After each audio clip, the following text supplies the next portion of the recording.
Good morning. You guys know go that these dogs go crazy, but you guys know pretty much right now it's been 9 months since telling you guys that we're having a baby, and it could be right now at this moment that we are at the hospital and are having the baby, or we have already had the baby, or I'm out here right now in real time and we have not had the baby yet and we're not at the hospital yet. So you guys can guess down below. It's been a fun little game, a good little reoccurring thing that I've done in these videos lately. But hey, don't be doing that, just licking on Rufio's face. I never understood why my parents hid this from me, and Jared, I guess, too, for so long. But there was a point where they hid it from me for a long time, and I never fully understood it until, I guess, now that I'm going to become a parent, and I started thinking differently in different ways, and I just never, I guess, fully understood it. I have been thinking a lot how to raise our child. A lot of how we're going to raise our child, if it's a boy or if it's a girl. Yes, there will be different ways we raise a child because clearly they live different lifestyles. There's certain things you have to worry about if it's a boy, certain things you have to worry about if it's a girl. There's just different outcomes in life, whether you have a boy or a girl. Yes, there's a lot of similarities, but there are definitely different ways at least I think, different ways you should raise a boy and a different way you should raise a girl. There's always going to be the normal, you got to make sure they know values and respect and all that type of stuff and how to budget and just everything. But one of the things I started thinking about, because I watch the financial audit, it's the channel Caleb Hammer, but it's financial audit is what he calls his show. And there was a guy on there, he's like, I don't know, 25 years old, something like that. And he was brought up in a rough household.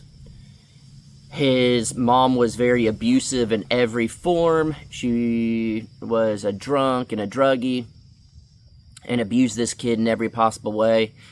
Then finally the dad found out, got full custody. And then his dad got cancer and passed away when he was like 16. And then from that point on, he pretty much had to kind of raise himself. And it didn't turn out too well for him. He admits this, and it just kind of got me thinking. And it got me thinking about how I was raised, how Danielle was raised. And Danielle and I were raised a little different, but clearly different circumstances. We completely different states, different ways of growing up, country lifestyle. Danielle did grow up a little bit in the country, but then kind of was raised in not as much of a country town that turned into more of like a city. We just had different backgrounds, and I'm not saying one is right or one is wrong. I'm just going to try to raise my child off of kind of how I was raised. And growing up, throughout childhood and all that, I always was kind of told, you don't want to drink, you don't want to do drugs, you don't want to smoke cigarettes, you don't want to do any of that. It's just not the best for you. It's definitely an adult thing. As a minor under 21 years old, you definitely don't want to get into it. Jared and I never took a sip of alcohol, never smoked cigarettes, never did drugs or anything like that. All through high school and even into college, we never did anything. And then right before we turned 21, I had already moved from South Texas to North Texas in the Dallas area, and I was in a band. and Jared had moved to the next town with my brother Matt, and Jared started drinking right before we turned 21, and which is rare. Most people don't go that long in life. Well, then Jared started drinking, and then we were all out of the house, and my parents, our whole childhood, we never had alcohol in the house, we never saw cigarettes, we never saw drugs, we never saw any of that stuff. And I was pretty scared. I was a pretty good kid. We were, especially Jared and I, we were very, very scared of getting in trouble. I really won't speak on Matt because we weren't like the closest. We're brothers, but clearly you're a lot closer with your twin. You know everything, you do everything with them. But Jared and I were kind of scared of getting in trouble with certain things like that, and we just avoided it. Didn't really need it. We were known as the kids that didn't drink, didn't do anything. We were the oldest ones. We had the driver's license. We would drive our friends around. They would drink. We went to all the high school parties. We would just tell, our parents, hey, we're going here. This is where we're going to be. We're not drinking, and we'll come wake you up when we get home. And so we would, come home, whatever time that was, and we would wake our parents up. They could clearly smell we didn't have alcohol in our breath, that we were sober. Nothing happened. We just had fun with our friends, and then we were the responsible ones, and we took our friends home, and they were totally cool with that. And then for a lot of you that don't know, I never even took a sip of alcohol until I turned 30.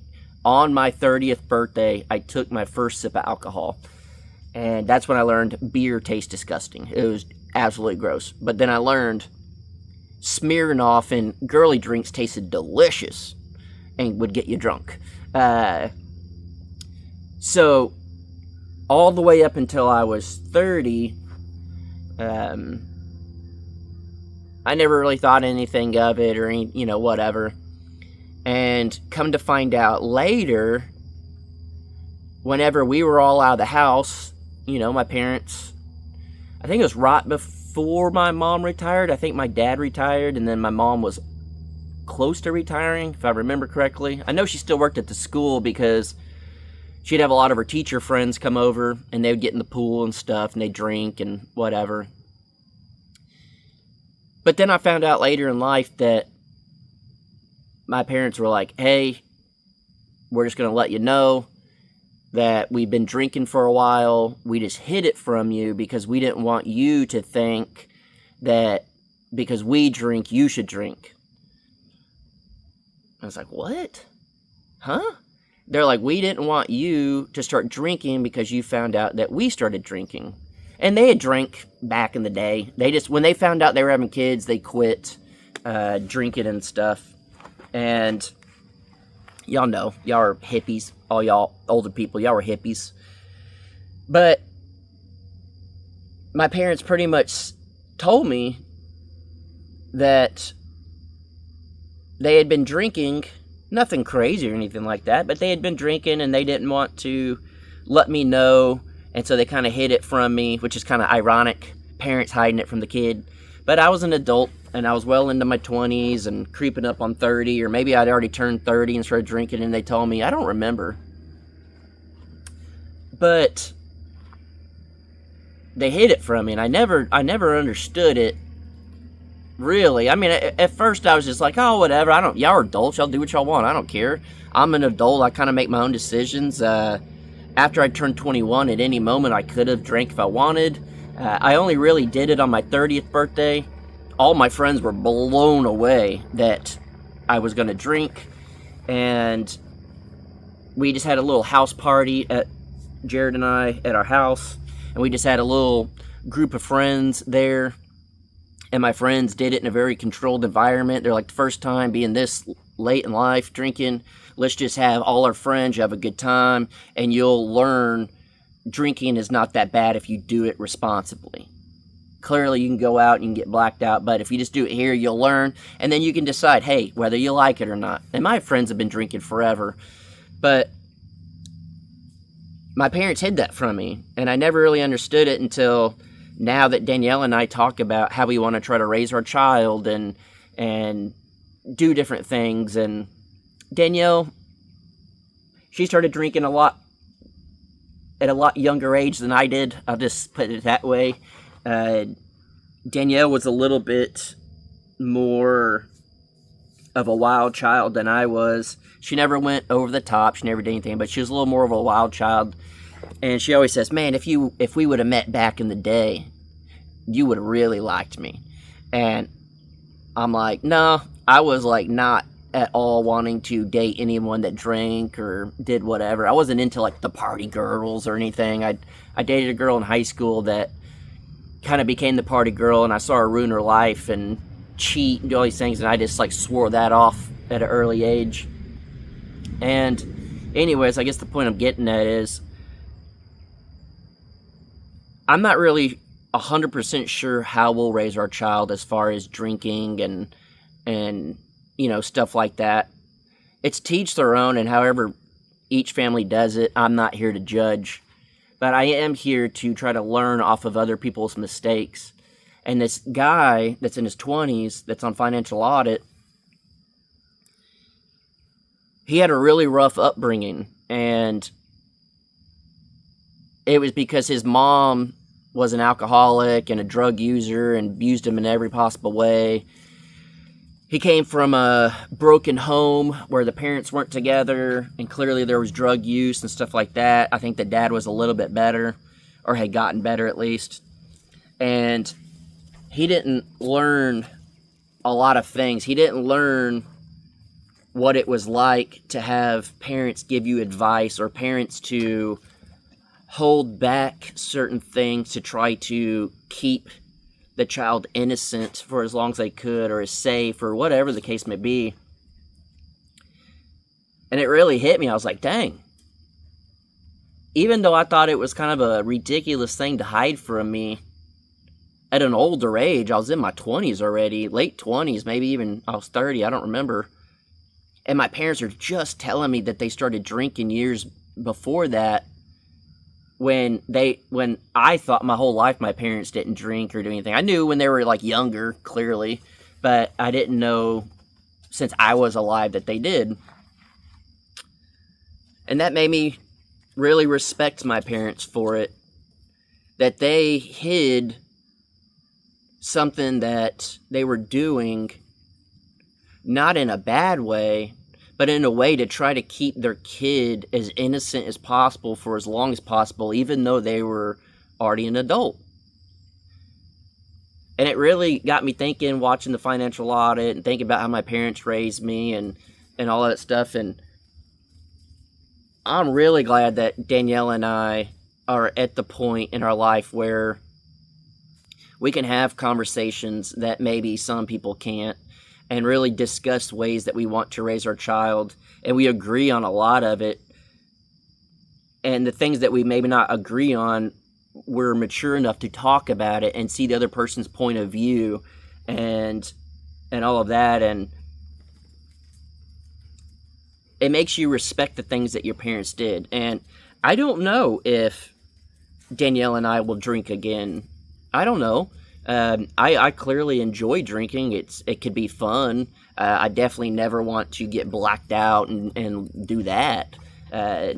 Especially at an older age, that'd be so hard to recover from. But will our kid grow up in a house that has alcohol? Or will we try to hide it from our kid if we drink? Or will we not drink because we don't want our kid to have that around them? I don't know yet, to be completely honest. And I know people that grew up around it that didn't turn out very well, and they became alcoholics and drug users, and their life just did not play out very well. And then I know people that had parents that drank and, had that type of fun, and they turned out great. They turned out very successful in their life. They did very well.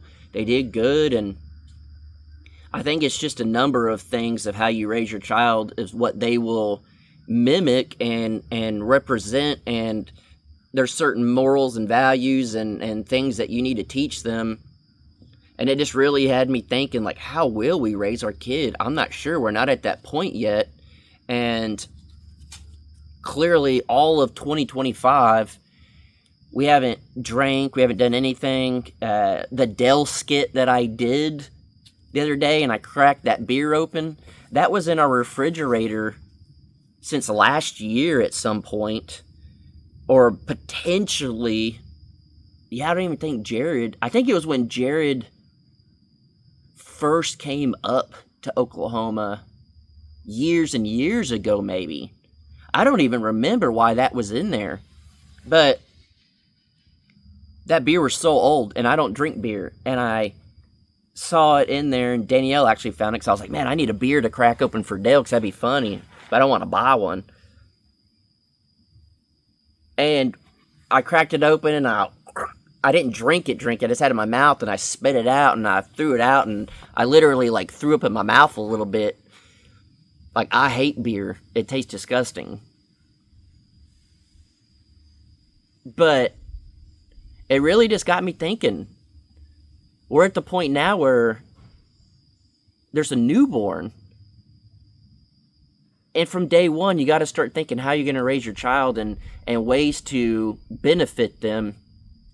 And my parents taught us, and again, I'm not going to speak anything on Danielle's side of the family because I didn't grow up in that family. I grew up in my family, so I'm just going to speak on my behalf. And if Danielle was here, she could have said what she wanted. But my parents taught us that we didn't need drugs or alcohol, and that it could ruin your life. Not necessarily that it will, but it could ruin your life. They taught us to know what a dollar is. A lot of people don't know the worth of a dollar these days, especially watching Financial Audit. These people just spend and swipe credit cards, and they're just like, yeah, who cares? What if I die tomorrow? I don't even have to pay it back. But it's like, if you got all this debt, it's going to be passed down to your child. And I want to be able to pass down wealth to our child. I want, whenever Danielle and I pass away, for our property, our house, our assets to be passed down to our child so they can live a better life. My parents, they always taught us, you gotta save for a rainy day. You have to budget. You have to not spend every dime you have. You gotta have money in emergency fund. What if you lose your job or you get sick or something? You gotta have savings so you could pay for your bills to survive until you can get back on your feet. And a lot of people don't teach their kids that. A lot of people don't live that life now as adults. And I want to make sure to instill these things into our child. And, I want our child to know what alcohol is and drugs and smoking cigarettes. Not necessarily that I want them to do it, clearly. But I don't want them to go into it naive. But I also don't know if they'll even know much about it, whether we're drinking around the house or, going somewhere and drinking or having people around that are drinking. At this point, I don't know what our life is going to be. But let's say we do live that lifestyle and there's people drinking around or we're drinking. I want to have real talks with them and say, hey, this is an adult thing. When you're an adult, you can make your own decisions. But when you're young, this is not something you want to do. It could ruin your life. Not saying that it will, but it could. And have these real talks with our child and really break down and have these conversations and teach them how to budget and what a dollar is actually worth. And you have to work hard for what you want. And if I were to pass away before our child actually gets to know me, we have just so many videos of everything, especially this last year, this 2025, of we have a baby on the way and I want to work hard and I'm changing my ways to be a better person so I can be a good parent.